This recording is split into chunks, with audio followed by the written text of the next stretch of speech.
저는 12주 동안 식단에서 첨가당을 완전히 제거하고 측정 가능한 모든 매개 변수를 기록했습니다.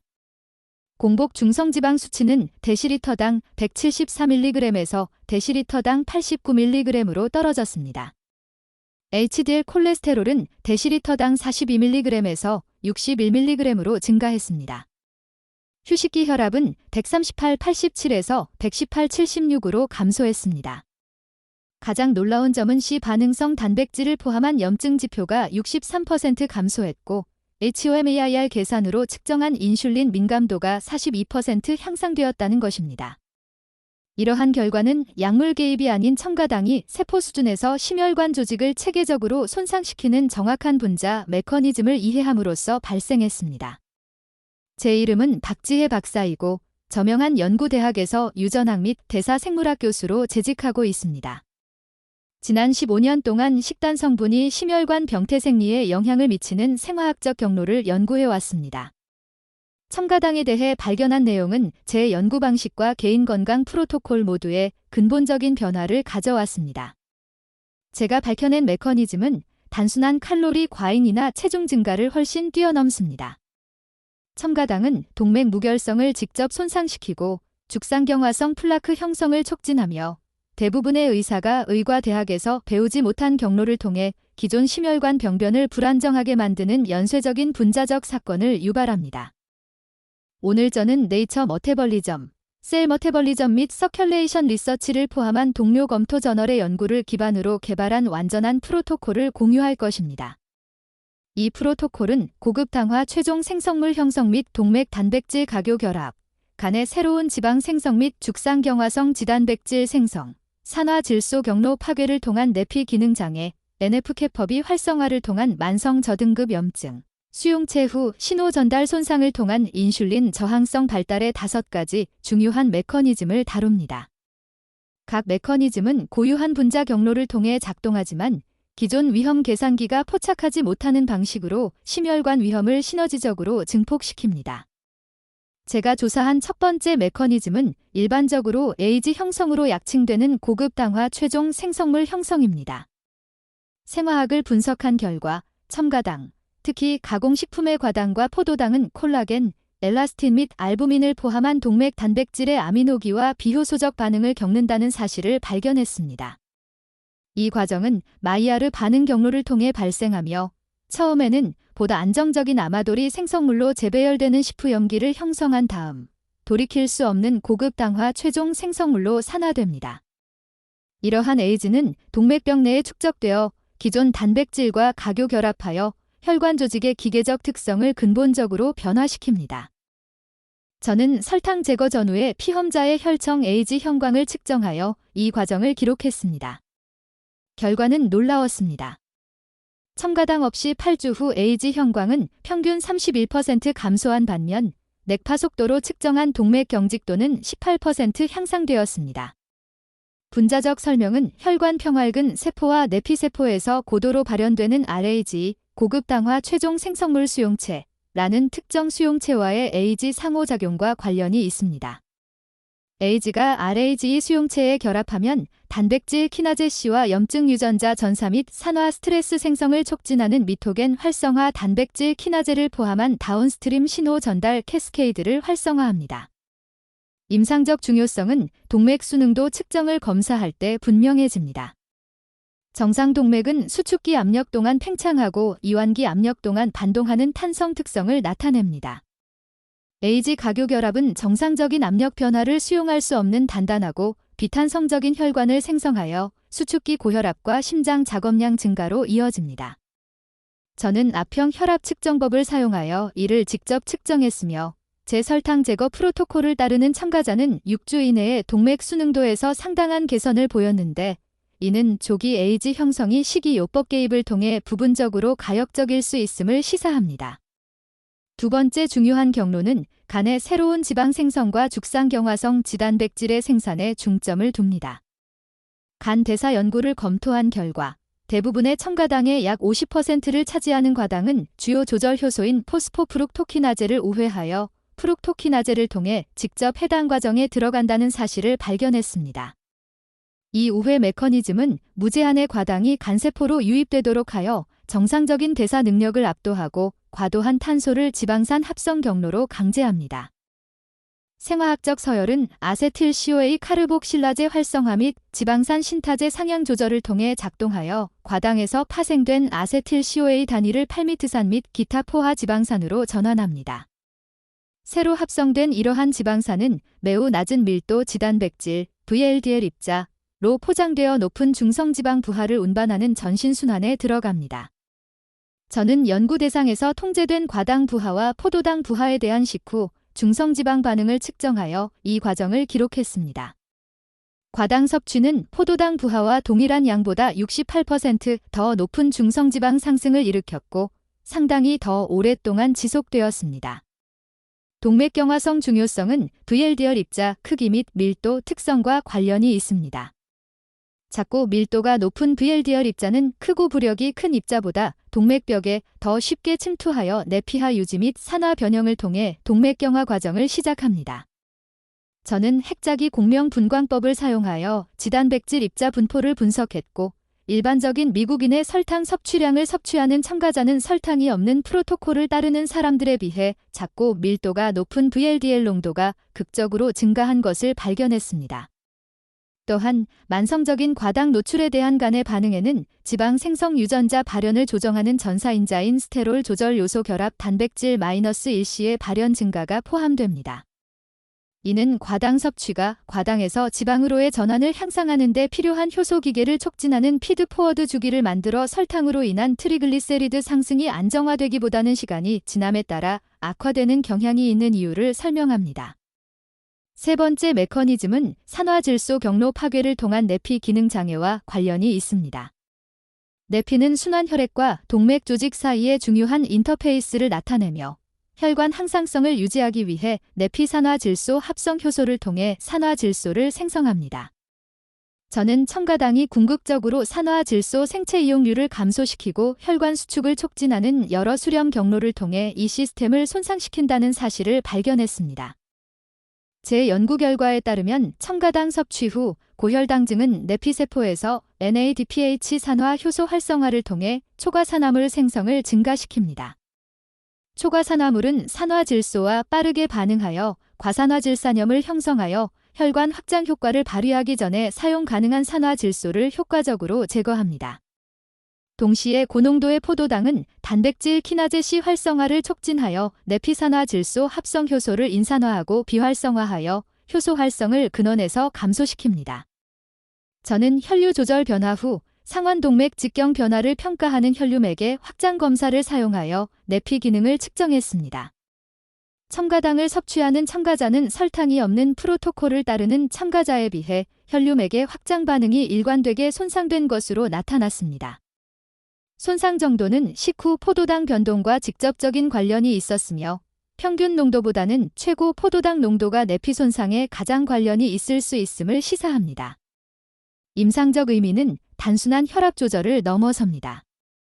내피 기능 장애는 동맥경화 발달에서 가장 먼저 감지할 수 있는 이상 중 하나이며 종종 구조적 동맥 변화보다 수년 또는 수십 년 앞서 발생합니다.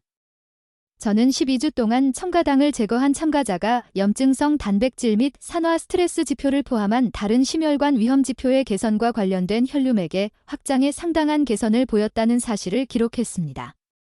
네 번째 메커니즘으로 넘어가면 핵인자 카파 비활성화 및 염증성 사이토카인 생성을 통해 만성적인 저등급 염증이 나타납니다. 저는 염증이 동맥경화 플라크 형성 및 심장마비와 뇌졸중을 유발하는 급성 플라크 불안정화 사건 모두에서 중심적인 역할을 하기 때문에 이 경로를 조사했습니다. 첨가당은 일반적인 하류 효과기 경로로 수렴되는 여러 가지 뚜렷한 분자 메커니즘을 통해 염증 반응을 촉진합니다. 고농도의 포도당은 헥소사민 생합성 경로를 활성화하여 유전자 전사 패턴을 친염증성 프로필로 변경하는 OGL-CNAC 단백질 변형을 증가시킵니다. 동시에 당단백질 상호작용으로 형성된 고급당화 최종 산물은 대식세포 및 혈관세포의 RAGE 수용체에 결합하여 핵인자 카파비 전이 및 염증성 유전자 전사를 유발합니다. 저는 식단 개입 전후의 인터류킨-6 종양괴사 인자알파 및 시반응성 단백질을 포함한 염증성 마커의 혈청 농도를 분석하여 이 반응을 측정했습니다. 결과는 일반적인 첨가당 섭취량을 가진 표준 미국 식단을 따르는 참가자가 만성적으로 상승된 염증성 마커 농도를 유지했음을 입증했습니다. 첨가당을 제거한 사람들은 8에서 12주 동안 염증성 단백질이 점진적으로 감소했으며 시반응성 단백질 감소는 평균 54%, 인터류킨-6 감소는 평균 42%였습니다. 기계론적 중요성은 동맥경화 플라크에 대한 염증 효과와 관련이 있습니다. 두꺼운 섬유성 캡이 있는 안정적인 플라크는 비교적 낮은 급성 위험을 초래하는 반면 얇은 캡과 큰 지질 코어가 있는 염증성 플라크는 혈전증과 혈관 폐쇄를 유발하는 파열 사건이 발생하기 쉽습니다. 저는 염증성 사이토카인이 플라크 내 대식세포에 의한 기질 금속 단백질 분해 효소 생성을 촉진하여 캡 무결성을 유지하는 콜라겐 기질을 분해한다는 조직학적 연구를 검토했습니다. 이는 염증성 마커 상승이 콜레스테롤 농도 또는 전통적인 위험 요인과 독립적으로 심혈관 사건을 예측하는 이유를 설명합니다. 다섯 번째이자 마지막 메커니즘은 수용체 후 신호 전달 경로 손상을 통한 인슐린 저항성 발달을 통해 작동합니다. 인슐린 저항성은 일반적으로 당뇨병 위험과 관련이 있지만 저는 심혈관 결과가 포도당 항상성 파괴와 독립적으로 작동하는 뚜렷한 경로를 통해 발생한다는 사실을 발견했습니다. 분자적 근거는 만성적인 인슐린 수용체 자극이 수용체 하향 조절 및 하류 신호 전달 캐스케이드 탈감작으로 이어진다는 것입니다. 저는 인슐린 민감성 평가의 표준으로 여겨지는 고인슐린 혈증 정상혈당 클램프 절차를 사용하여 이 과정을 문서화했습니다. 첨가당을 많이 섭취하는 참가자는 12주간의 관찰 기간 동안 점진적인 인슐린 민감성 저하를 보였으며 특히 50세 이상의 개인에게서 두드러진 효과를 보였습니다.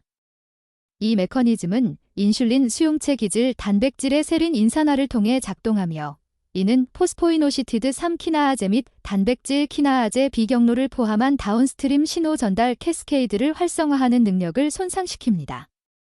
심혈관 관련성은 인슐린 신호 전달 경로가 내피 기능, 평활근 세포 증식 및 교감 신경계 활동을 지배하는 경로와 광범위하게 겹치기 때문에 포도당 대사를 넘어 확장됩니다. 인슐린 저항성은 산화질소 생성을 감소시켜 내피 기능 장애를 촉진하고 죽상 동맥경화 병변 발달에 기여하는 동맥평활근 세포 증식을 증가시키며 혈압 및 심박수 상승으로 이어지는 교감 신경계 활동을 강화합니다. 이러한 메커니즘적 발견을 바탕으로 저는 심혈관 이점을 극대화하면서 실질적인 구현을 다루는 첨가당 제거를 위한 포괄적인 프로토콜을 개발했습니다. 이 프로토콜은 장기적인 준수를 유지하는 지속 가능한 식습관 패턴을 확립하는 동시에 금단 증상을 최소화하도록 설계된 3단계로 작동합니다. 1단계에서는 2주 동안 포괄적인 첨가당 식별 및 제거가 이루어집니다. 저는 참가자들이 성분 라벨을 체계적으로 읽고 설탕, 자당, 고과당 옥수수 시럽과 같은 명백한 용어뿐만 아니라 현미 시럽, 아가베 넥타, 과일 주스 농축액, 덱스트로스, 말토스 및 증발 사탕수수 주스와 같은 위장된 용어를 포함한 모든 형태의 첨가당을 식별하도록 요구합니다.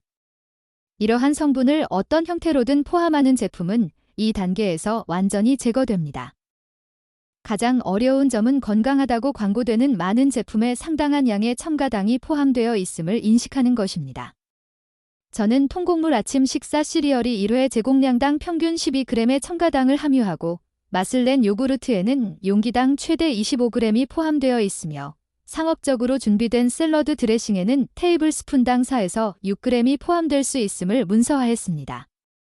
빵, 파스타 소스, 수프를 포함하여 달콤하다고 인식되지 않는 제품조차도 이를 섭취량 총계에 기여하는 첨가당을 자주 함유하고 있습니다. 2단계에서는 심혈관 건강을 지원하면서 섭취 만족도를 유지하는 천연 통곡물 식품 대체품을 도입합니다.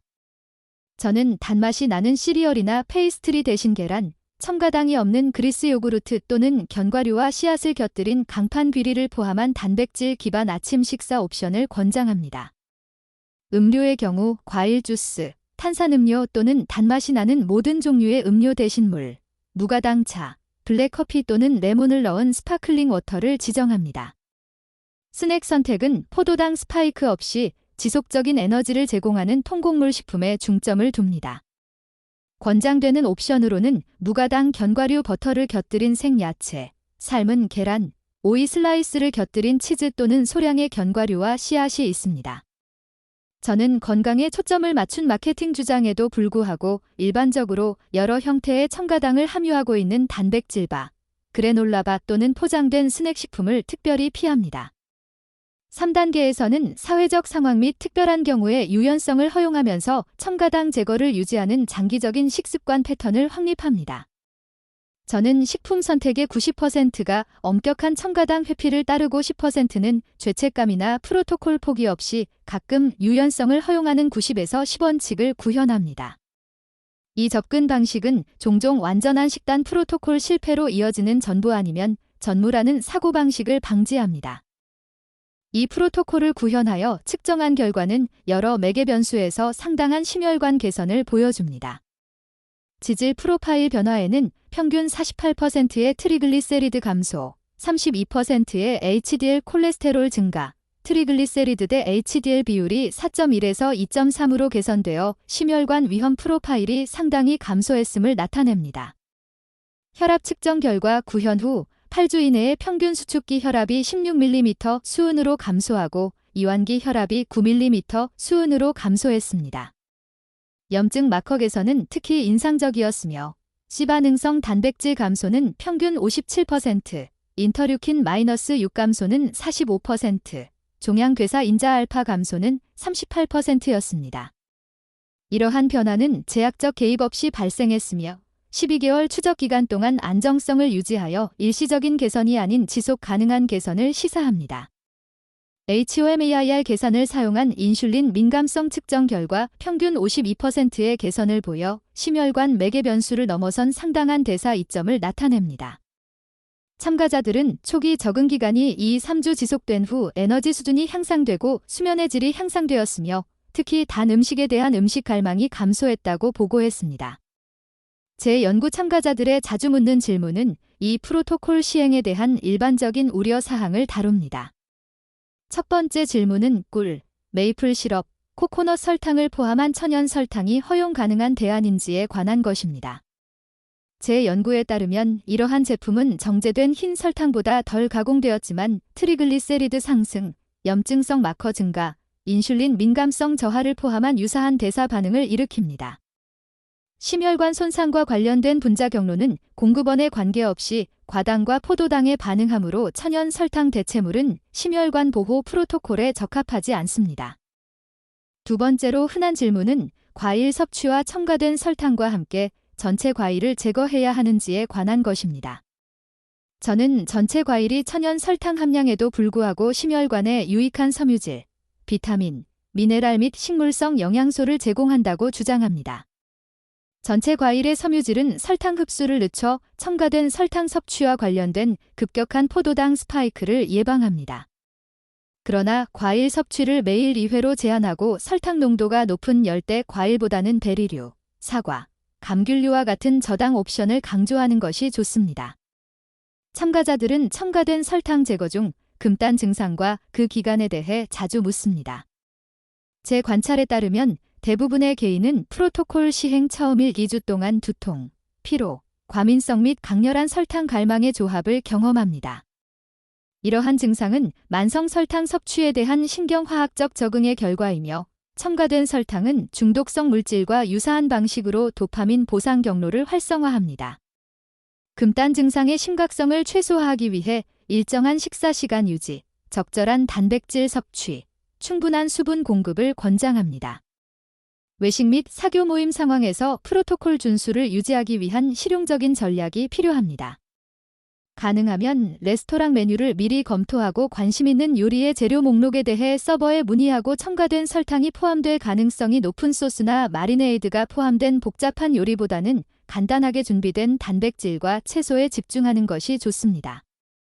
사교 모임의 경우 유혹을 줄이기 위해 이벤트에 참석하기 전에 단백질이 풍부한 식사를 하고 적절한 경우 프로토콜을 준수하는 요리를 가져와 공유하는 것이 좋습니다. 장기적인 지속 가능성은 아마도 프로토콜 성공의 가장 중요한 고려 사항일 것입니다. 제 후속 데이터에 따르면 첨가된 설탕 제거를 일시적인 다이어트가 아닌 영구적인 생활 방식 변화로 보는 참가자는 단기적인 개입을 추구하는 참가자에 비해 준수율과 심혈관 개선 유지율이 훨씬 더 높습니다. 저는 맛 선호도가 시간이 지남에 따라 적응하며 많은 참가자가 이전에 즐겼던 단 음식의 맛이 첨가된 설탕을 몇 달 동안 피한 후 불쾌하게 달콤하다고 보고합니다. 이러한 접근 방식을 뒷받침하는 과학 문헌은 빠르게 계속 확장되고 있으며 영향력이 큰 저널의 최근 출판물은 추가적인 메커니즘적 통찰력과 임상적 검증을 제공합니다. 서큘레이션 리서치에 발표된 획기적인 연구에서는 5만 명 이상의 참가자를 15년 동안 추적했으며 설탕이 첨가된 음료 1회 추가 섭취할 때마다 심혈관 사망 위험이 8% 증가했으며 그 효과는 현재 인구 평균보다 훨씬 낮은 섭취 수준에서 시작되었습니다. 네이처 머태벌리즘에 발표된 연구에서는 특히 과당 섭취가 장벽 기능 장애 및 내독소 방출과 관련된 메커니즘을 통해 죽상 동맥경화성 플라크 형성을 촉진한다는 것을 입증하여 제가 논의한 것 외에 새로운 경로를 제공했습니다. 이러한 결과는 첨가된 설탕의 심혈관 효과가 이전에 인식했던 것보다 훨씬 더 광범위할 수 있음을 시사하며 적당한 접근 방식보다는 완전한 제거의 중요성을 강화합니다. 결론적으로 제 연구 및 임상 경험에 따르면 첨가된 설탕 제거는 특히 동맥 시스템이 손상 회복 능력이 저하된 50세 이상의 개인에게 심혈관 위험 감소를 위해 사용할 수 있는 가장 강력한 개입 중 하나입니다. 제가 설명한 5가지 메커니즘은 전통적인 위험 요인 범주를 우회하는 경로를 통해 동맥경화 발달과 급성 심혈관 사건 위험을 촉진하기 위해 시너지 효과를 발휘합니다. 제가 개발한 프로토콜은 증거 기반식이 요법 수정을 통해 심혈관 이점을 극대화하면서 실질적인 시행 문제를 해결합니다. 제가 문서화한 측정 결과 지질 프로필, 혈압, 염증성 마커 및 인슐린 민감성의 상당한 개선 포함 는 다양한 인구에서 일관되게 발생하며 확장된 추적 기간 동안 안정성을 유지합니다.